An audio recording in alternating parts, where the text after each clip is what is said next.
Bonsoir et bienvenue à tous dans ce webcast mensuel d'UGUS. Donc aujourd'hui, nous allons avoir deux sujets. Donc le premier, je vais le présenter moi-même. Il sera sur la Power BI et les Content Packs. Alors, première petite chose, tout simplement, je profite de l'occasion pour présenter ou représenter notre hébergeur de ce soir, à savoir le Virtual Chapter Global francophone, qui, comme le GUS, fait partie du PASS, mais qui organise uniquement des événements en ligne et qui donc donne la possibilité à tous les DBA francophones du monde de pouvoir échanger autour de la plateforme SQL Server.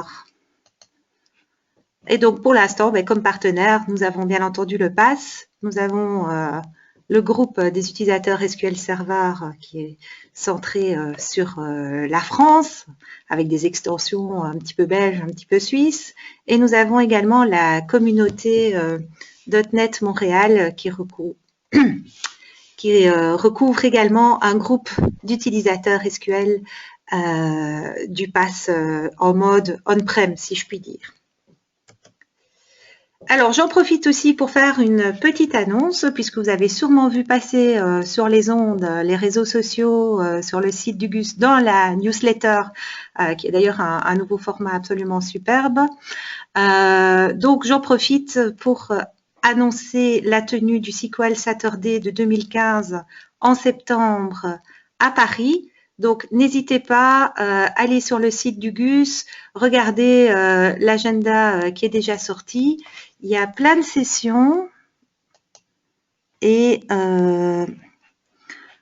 excusez-moi, il y a plein de sessions et ça va être d'autant plus intéressant et chouette que on est tous au courant maintenant qu'il y a eu l'annonce d'SQL 2016 et donc il va y avoir énormément de contenu autour de ça pour se tenir à jour. Voilà. Alors, donc, peut-être quelques présentations. Tout d'abord, je m'appelle Isabelle Van Campenode. Je suis moi-même située à Bruxelles. Je travaille sur la plateforme SQL depuis de très nombreuses années. Voilà, que dire d'autre? Vous avez toutes les informations ici sur le slide et les slides seront mis également à disposition. Donc, n'hésitez pas. Alors, je vous propose de passer tout de suite au vif du sujet. Donc, on va parler aujourd'hui de Power BI et on va parler d'une partie un peu plus spécifique qui apparaît dans Power BI et qu'on appelle les Content Packs. Première chose, petit rappel du monde de la business intelligence, du monde du décisionnel, et c'est le fait qu'effectivement, on se base sur des faits, sur des mesures pour prendre des décisions. Donc, dans ce contexte, on avait un petit peu l'habitude du monde traditionnel de la décision, donc les gros projets avec des entrepôts de données, avec le reporting, etc. Et puis maintenant, depuis ces dernières années, on évolue de plus en plus vers quelque chose d'autre. On évolue donc d'un monde où on avait d'abord vraiment la BI technique, et je pense que dans l'audience de ce soir, on en a quelques représentants, où effectivement c'est l'IT elle seule qui détenait le savoir et le pouvoir pour permettre l'exploitation de ces masses de données et d'aider à la prise de décision. Voilà. Ensuite, on a eu une deuxième vague qui est apparue il y a déjà quelques années qu'on appelle le self-service BI, dans lequel on a vu surgir en rôle plus important les analystes qui se sont mis à préparer un peu plus les données aux end-users, l'IT se mettant un petit peu plus en retrait, mais en restant toujours indispensable pour organiser les flux, garantir la qualité des données, etc. Donc, je ne vous refais pas l'histoire. Et maintenant, on est dans une troisième vague qui va être particulièrement illustrée par le propos de ce soir. C'est ce qu'on appelle le End-User BI. En fait, c'est tout le monde. Tout le monde doit pouvoir consommer de la donnée sans se poser 50 questions. donc doit pouvoir directement accéder à un contenu qui va lui permettre d'ajouter du sens, de trouver du sens, de prendre des décisions et sans avoir de grosses dépendances, d'être dans un modèle beaucoup plus souple et beaucoup plus agile. Alors, donc, on parle maintenant vraiment de la BI pour tout le monde, très directement. Donc, on est au niveau de maturité où la démocratisation devrait avancer le plus. Et puis, on va aussi parler de la BI partout, everywhere. Et ça, évidemment, c'est pas mon sujet, mais c'est un sujet, je pense, qui va être abordé dans le deuxième webcast de ce soir avec toute la partie mobilité et notamment DataZen. Alors, petit rappel pour bien situer les acteurs au niveau de la Power BI. Dans la première version de Power BI, qui est encore la version actuelle, on avait donc 6 étapes qui étaient divisées en 2 grands axes. D'abord, on avait tout ce qui était le self-service avec l'usage d'Excel, donc l'utilisation de Power Query pour pouvoir découvrir les données, les préparer, les nettoyer. Donc, un ETL end user, mais un ETL quand même. Et quand je dis end user, c'est plutôt pour des utilisateurs déjà aguerris, mais avec un logiciel tout à fait commun comme Excel. La modélisation, l'analyse de données avec Power Pivot, qui est quand même un élément tout à fait central, le fait de modéliser correctement les données qu'on a rapatriées grâce à Power Query. Et ensuite, la visualisation, l'exploration avec le Power View et le Power Map. Donc ça, c'était le premier axe, Excel. Et ensuite, le deuxième axe, c'était dire, OK, maintenant que j'ai ceci, je veux collaborer, je veux pouvoir partager mes résultats. Et là, on avait Office 365 qui intervenait, qui intervient toujours d'ailleurs, et qui permettait d'ajouter cette couche de collaboration, qui permettait de publier aussi bien des datasets dans un data catalogue, que d'interroger le modèle de données une fois qu'il avait été publié et bien entendu de consulter nos rapports Power View et ce sous un format web qui permet donc une accessibilité assez grande.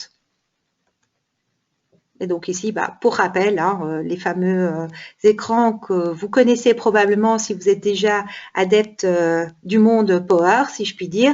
Donc le Power Query, le Power View, la modélisation avec Power Pivot et la visualisation dans l'application Power BI, qui est donc une app hébergée au sein d'un tenant Office 365.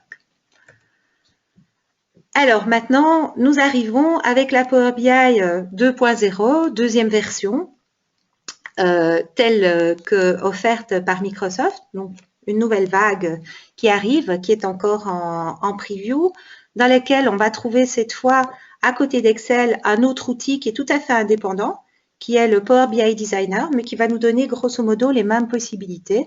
Donc dans le Power BI Designer, on va pouvoir effectivement retrouver Power Query et pouvoir faire exactement ce qu'on faisait avant, mais avec la donnée d'Excel. On va pouvoir créer le modèle de données et on va pouvoir créer les rapports. Deuxième chose, ensuite, on a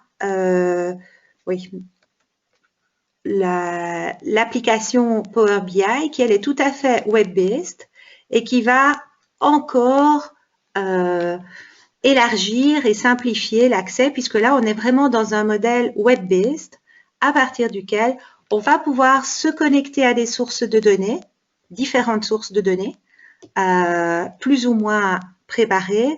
On va pouvoir également commencer à créer, partager et donner des informations et surtout, on va pouvoir créer des tableaux de bord, des dashboards. Donc ça, c'est vraiment un mode de visualisation supplémentaire qui arrive avec cette fameuse app Power BI.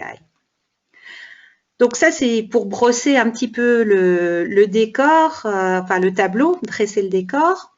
Et donc, ce soir, ce qui nous intéresse, ce sont les content packs. Et donc, les content packs, en fait, ça va être une façon de consommer de la donnée dans Power BI, mais vraiment dans le mode le plus SaaS qui soit. C'est-à-dire qu'on va se retrouver avec quelque chose qui est déjà préparé, comme le nom l'indique. Donc, on a des packages de contenu qui vont nous permettre directement d'avoir des tableaux de bord préfabriqués. Bon, par exemple, ici, je vous en montre un, mais qui n'est pas encore sorti. On n'a que les screenshots pour l'instant, mais c'est le tableau de bord d'Office 365. Donc, il va permettre d'avoir des informations sur un tenant Office 365. Pourquoi pas? Alors, il y en a bien d'autres qui sont à disposition. Le slide que je vous montre ici est déjà plus à jour parce qu'on sait bien que c'est un monde qui est extrêmement changeant puisque dans la Power BI, on a des mises à jour qui se font de semaine en semaine. Donc, vous voyez ici toute une série de connecteurs. Eh bien, dans la deuxième partie de l'écran où il y a marqué « Arrive bientôt », il y en a déjà une série qui sont arrivées et que je vais pouvoir vous montrer ce soir.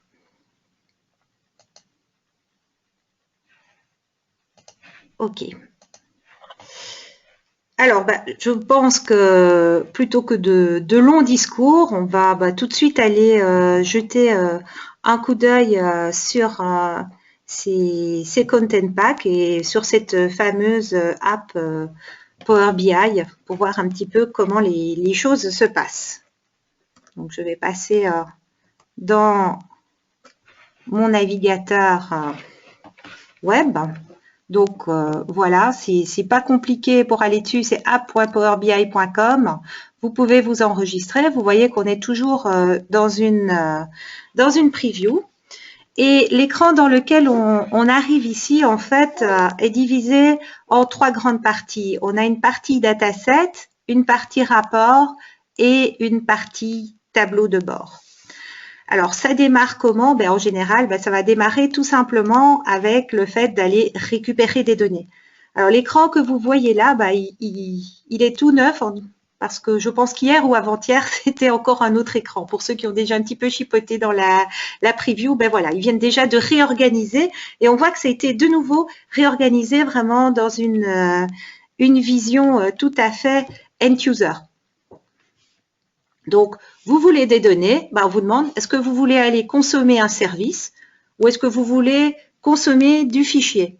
Donc, est-ce que vous voulez aller sur un service online et on va vous donner les dashboards et les rapports et donc là, on tombe dans le concept du content pack ou alors, est-ce qu'on veut travailler à partir de workbooks Excel, de classeurs Excel qui ont déjà été créés, qui contiennent un modèle de données, etc. Est-ce qu'on veut travailler à partir de fichiers qui ont été créés avec le Power BI Designer, donc la façon dont on avait l'habitude de travailler, ou on peut encore aller éventuellement explorer d'autres options qui sont à disposition. Alors, ce soir, on est dans la peau du end-user, on veut se faire livrer notre pizza, donc on va aller dans le monde du service. Voilà. Donc, quand je me place ici, je vois toute une série de tuiles qui me proposent différents services ici. Donc, on va voir que, par exemple, j'ai la possibilité de me connecter, pourquoi pas, à Google Analytics ou à GitHub, à Dynamics CRM. Je peux aller voir l'audit de mes bases SQL Azure, etc. Je peux aller sur du Visual Studio Online.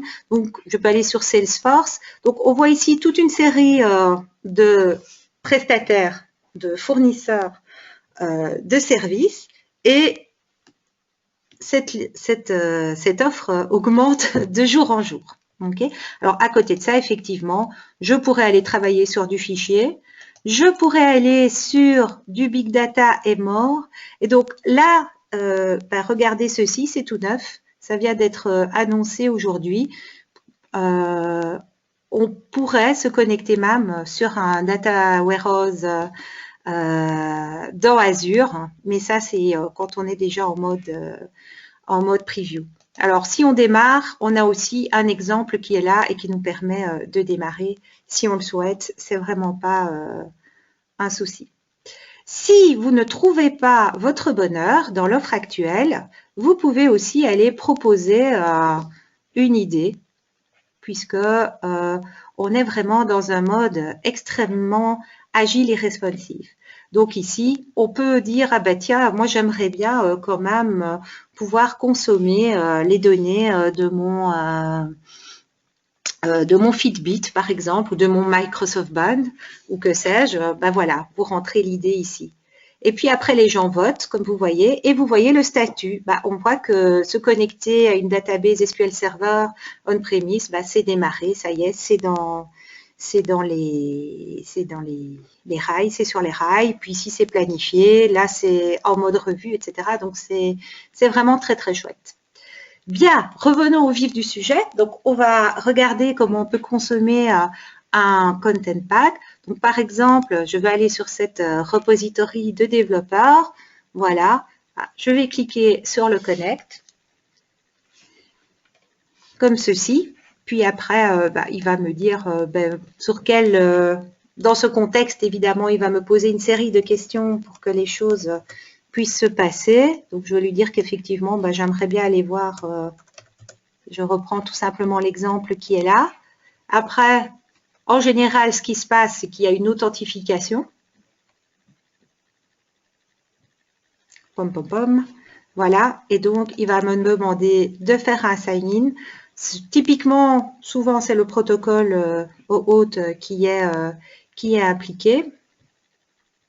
Et une fois que les choses sont mises en place, ben voilà, on va voir apparaître dans le dataset, dans les reports et dans le dashboard, le provider, et on a une importation de données qui se fait.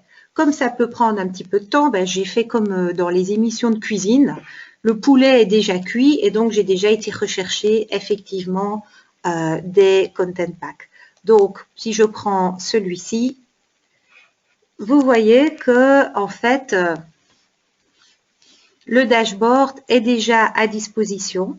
Et comme un dashboard classique que j'aurais créé de mes propres mains, je peux aller l'explorer et retomber sur les différents rapports qui sont mis à disposition. Et donc ici, il s'agit évidemment des contributions de développeurs sur la repository .NET. Voilà, les contributions par auteur et autres. Donc, je suis ici, je peux commencer à travailler et si je le souhaite, je peux éditer le rapport, pourquoi pas. Alors, j'ai fait l'exercice également sur le provider MailChimp. Pourquoi? Vous avez sûrement constaté qu'Augus, on a maintenant une newsletter avec un format un petit peu différent. Donc, on vient de commencer à l'utiliser. Et donc, ce qui est chouette, c'est qu'on a déjà un tableau de bord qui va nous permettre de travailler dessus. Et je pourrais même poser des questions, utiliser le Q&A, c'est tout à fait opérationnel. Donc, je peux lui dire, tiens, combien de campagnes est-ce que j'ai déjà fait? Et voilà, il va me répondre et j'ai la réponse et je peux l'ajouter si je le souhaite dans mon dashboard. Alors, ça va plus loin que d'avoir simplement le dashboard qui est mis à votre disposition, puisque on a également la possibilité de travailler dans le dataset. Et donc, on a accès à un modèle de données, si on le souhaite. Voilà. Et à partir de là, on peut commencer aussi à aller un petit peu plus loin que simplement consommer ce qui est mis dans le content pack. Et ça, évidemment, c'est très chouette, puisque on a le beurre et l'argent du beurre. Alors, un autre content pack que j'ai installé, c'est celui de Google Analytics. Voilà. Donc, ici, c'est un petit peu même combat. Hein. On reçoit un dashboard. Il s'agit de la consommation du site du GUS. Et de nouveau, je peux partir et commencer à jouer avec mon dashboard et dire, ah ben voilà, le trafic des 90 derniers jours, ok, très bien. Qu'est-ce qu'il m'offre encore comme information ici? Voilà. Eh bien, je vois qu'il y a des endroits tout à fait inattendus, puisqu'on consulte notre site d'un peu partout dans le monde, aussi bien en Australie, en Amérique du Sud, dans des territoires beaucoup plus froids, n'est-ce pas? Voilà, la Norvège, l'Afrique du Sud. Et évidemment, on voit une grosse bulle ici qui est située sur la France. Alors, vous avez vu que pour consommer ce Content Pack, ben c'est rapide, hein. Une fois qu'on a les bonnes informations, qu'on a le login, qu'on a le nom du provider vers lequel on veut récupérer le Content Pack, ben il n'y a plus qu'à consommer. Et ça, c'est vraiment de la BI end user et je pense que ça va fleurir de plus en plus. Alors, j'en profite aussi pour faire un petit détour, voilà, et pour aller vers l'application, donc l'app Power BI elle-même, puisqu'elle va me permettre également d'explorer aussi bien mes propres dashboards que ceux que j'ai récupérés grâce à mon Content Pack. Et donc, vous voyez ici, je suis en mode app et je peux travailler sur un rapport si je le souhaite. Et donc, je peux commencer à faire, par exemple, les fameuses annotations, hein, comme ceci. On ne s'en lasse pas. Voilà.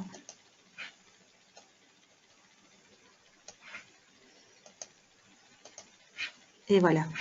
Alors, une autre question qu'on pourrait se poser également, je ressors de cet écran, c'est par rapport au dataset, comment est-ce qu'il gère ici le fait de donner des données fraîches, évidemment. Vous voyez que effectivement, si je vais sur Google Analytics, il a fait un refresh à 14h43 ici et qu'il y a un refresh qui est prévu demain à la même heure. Et donc, on a vraiment toute la chaîne qui est assurée. Alors après, évidemment, la qualité des Content Packs, elle dépendra des différents éditeurs. Et ça, ce sera un petit peu à chacun de voir en consommant. Mais à mon avis, c'est quelque chose qui risque d'avoir pas mal de succès et qui va donner un bon coup d'accélérateur à la consommation de la Power BI. Alors, petite chose encore, dans ce modèle Power BI 2.0, il y a des changements qui sont annoncés donc au niveau pricing et licensing, puisqu'on va passer d'un modèle vers un autre et on va se retrouver dans une situation qui est tout à fait typique des offres software as a service, c'est-à-dire une offre freemium et une offre pro. Voilà. Hop. Alors, je pense que j'ai fait le tour du sujet. C'est un sujet qui est relativement simple à expliquer. Une fois qu'on a compris le principe, il n'y a plus qu'à consommer. Et ça, c'est assez reposant, ma foi. Donc voilà, je ne sais pas s'il y a des questions.